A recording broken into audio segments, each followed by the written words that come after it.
Welcome to This Explainer. You know, we're constantly told these days that the future of wealth is purely digital, right? We've been led to believe that real, tangible value lives out there in lines of code, AI chips, and decentralized ledgers just floating somewhere in the cloud. But here is the fascinating thing. While the general public is out there frantically chasing the next loud, flashing moonshot, the smartest families on Earth, the ones who plan their wealth in centuries, not just financial quarters, they're looking at something much, much more primitive. They are literally looking at dirt. So let's dive right into this crazy paradox of digital wealth versus the solid ground beneath our feet and unpack what we call the dirt portfolio.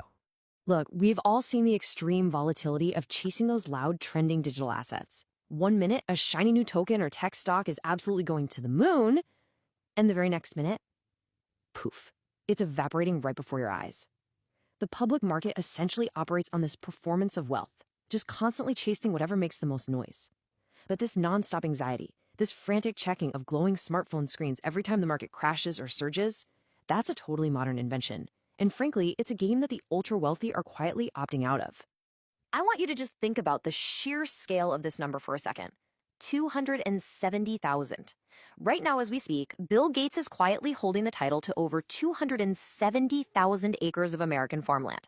Really let that sink in. He isn't amassing this massive portfolio of soil because he suddenly wants to hop on a tractor and farm.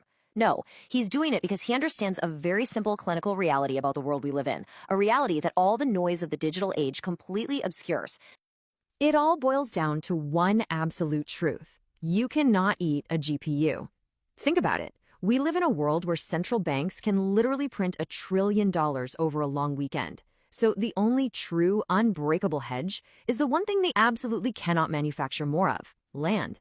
Central banks can print fiat currency all day. Tech companies can fabricate millions of microchips. But nobody, and I mean nobody, is printing more Earth. It is the ultimate anchor to reality. Section 1. The Scarcity Sequence. Unlocking the Old Money Playbook. So this is where we need to shift from how the general public views making money and expose the secret playbook of the ultra-wealthy. For old money, capital isn't just something you earn, it is something you absolutely must fiercely preserve. Everything else is just noise. Smart money instantly flees to assets that check 3 very specific boxes. First, tangible scarcity. It physically exists, and there's a hard limit on supply. Second, essential utility. Human beings literally cannot survive without it. And third, historical precedent. It has held its value across decades, centuries, even millennia. Farmland is one of the only assets on the entire planet that hits all 3 of these perfectly. It creates a supply-demand trap that heavily favors the owner, especially as populations grow and productive Earth naturally shrinks. Now, if you're sitting there thinking this is just some fun theory, let's let the data do the talking. 11.5%. Between the years 2000 and 20, while the rest of the world was panicking through the dot-com bubble bursting and the catastrophic Great Recession, U.S. farmland provided an average annual return of 11.5%. That is huge. It didn't just survive those historical crashes, it entirely outperformed the stock market, and it did it with way less volatility. It is just an incredibly powerful, historically grounded asset. Section 2. The Tale of Two Paths. Hype chasers versus legacy builders. Let's make this real by looking at 2 totally different investors trying to survive today's chaotic financial landscape. Figuring out which path you're currently on is absolutely the first step to taking control of your legacy. Okay, so we have Jake and Mike. Jake is 31. He does everything the internet gurus say he should. He maxes his Roth IRA, buys the top index funds, and holds some Bitcoin because, well, the hype is everywhere. But in 2022, his account was down $700. He's totally frustrated by the chaos. Then there's Mike. Mike completely ignored the hype and just followed his grandfather's incredibly boring playbook.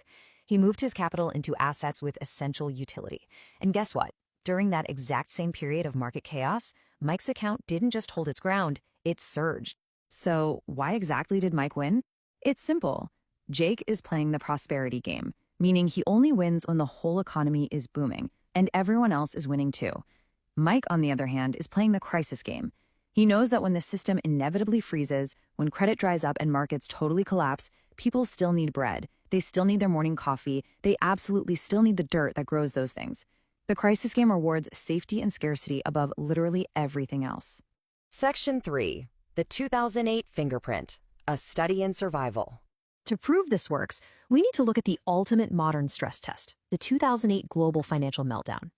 While everyone was watching in horror as a $100,000 investment in stocks evaporated down to $43,000 because the S&P dropped 57%, something truly remarkable was happening quietly in the background. According to the NCIF Farmland Index, U.S. farmland actually provided a 15.8% positive return right at the height of the Great Recession. So while the global house of cards was falling apart and major banks were failing, the dirt was literally paying out dividends. And the reason this happens is because of a concept known as the float of the earth. Think about harvest yields, which generally sit around 3 to 5%. Just like a credit card company monetizes our trust, landholders monetize human survival. Even if the actual on-paper value of the land stagnates for a year or two, the earth is still out there producing. You are earning a steady 3 to 5% from those harvests.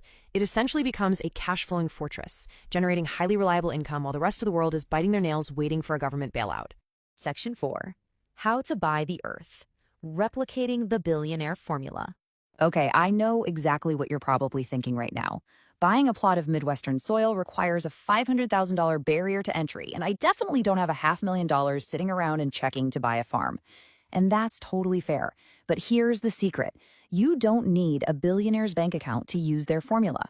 There is a fantastic retail backdoor called Farmland REITs, or real estate investment trusts. These are publicly traded companies that already own thousands of acres of highly productive land. By just buying a share, everyday investors like us can add dirt to our portfolios for less than the cost of a dinner out in New York or London. You aren't speculating on some wild tech trend. You're becoming a landlord to the farmers who feed the world and getting paid dividends from the rent they pay. It's brilliant. Let me give you 2 specific examples to show you just how accessible this really is. We have tickers like LAND, which is Gladstone Land, or FPI for Farmland Partners. When you invest in these, you get the amazing dual benefits of rent dividends coming in, plus the long-term appreciation of the earth itself. It is honestly the easiest, most frictionless way to get your hands on the exact asset class that survived 1929, 2008, and 2020. And the best part, you can do it without ever actually having to get your hands dirty. Section 5. The second playbook. Securing your legacy. You know, when you're 25, having a flashy car in your driveway might tell everyone that you've arrived. But at 35 or 50, those account balances you've been neglecting, they will tell the absolute truth about whether you will ever actually achieve financial freedom. Lasting wealth isn't loud, guys. In fact, the ultimate billionaire secret is this: invisibility is protection. Most regular investors lose out over a lifetime because they only know how to play during the good times, and they end up giving it all back when the market eventually turns. But those investors who build truly lasting wealth, the ones who break right through that $100 million ceiling, they embrace the boring reality of the earth. They block out the noise. They don't want the flashy, depreciating assets. They want the quiet, productive land. Which leaves us with one final, absolutely vital question that you need to ask yourself today. Are you building a legacy, or are you just providing liquidity for someone else's dream? Seriously, it is time to stop reading the noisy, chaotic stories of the market and start tracking the undeniable sequence of scarcity. I really hope this explainer has totally shifted how you view the ground right beneath your feet. Stay sharp out there and never stop learning.